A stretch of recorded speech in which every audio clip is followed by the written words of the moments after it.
જય શ્રી રામ ભક્તોજનો, ભાઈઓ. આપણા મનમાં એક સંશય ઊભો થાય છે કે આપણે ભગવાનને છોડી અને દેવતાઓની પૂજા કરે છે. એ કેમ કરવામાં આવે છે? એવી રીતે ભગવાન કૃષ્ણને અર્જુનને પૂછ્યું હતું કે હે પ્રભુ, આ દેવતાઓ આ સંસારમાં આ સૃષ્ટિ પર ભગવાનને છોડીને દેવતાઓની કેમ પૂજા કરવામાં આવે છે?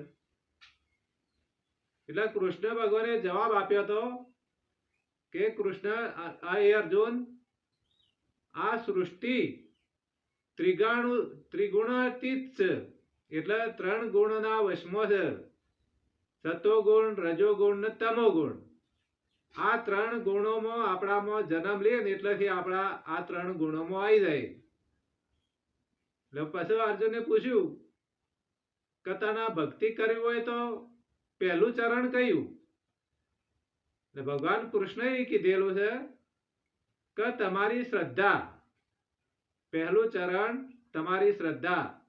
દાખલા તરીકે મૂર્તિ ભગવાન કૃષ્ણની હોય, કોઈ વીરની હોય, કોઈ માતાની મૂર્તિ હોય, એમાં આપણે શ્રદ્ધા બે કે ભાઈ આમાં માતાજી છે, આમાં વીર છે અને આમાં કૃષ્ણ ભગવાન છે, આમાં ગણપતિ છે. ગણપતિની મૂર્તિ હોય તો ગણપતિને આપણે શ્રદ્ધા બેઠી.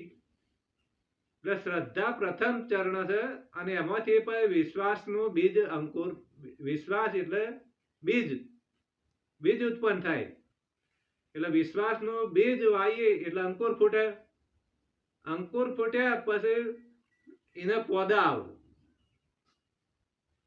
ઝાડ મોટું થયું એટલે એના ડાળીઓ થઈને પોદા થયા. એટલે પોદામાં ફાલ ફૂલ્યું ભાઈ. એના પાસે ફૂલ આવે. એના પાસે વળી ફળ આવે. અને ફૂલ આવે એ જ્ઞાનના ફૂલ છે. એટલે ભગવાને કીધું છે કે તમે જે આ મનુષ્યો જે આ સૃષ્ટિ પર પૂજા કરી રહ્યા છે ને, એ કોઈ ખોટું નથી. અર્જુને કીધું કે અરે ખોટું છે? એટલે કે ના, ખોટું નથી. કારણ કે એમની શ્રદ્ધા દેવો ઉપર છે. એટલે દેવમાં પણ હું છું. ત્રિગુણાતીત આ 3 ગુણોમાં સત્વગુણમાં દેવતાઓની પૂજા કરે. રજોગુણમાં તમારે ગમે તે શું કરતા હોય છે?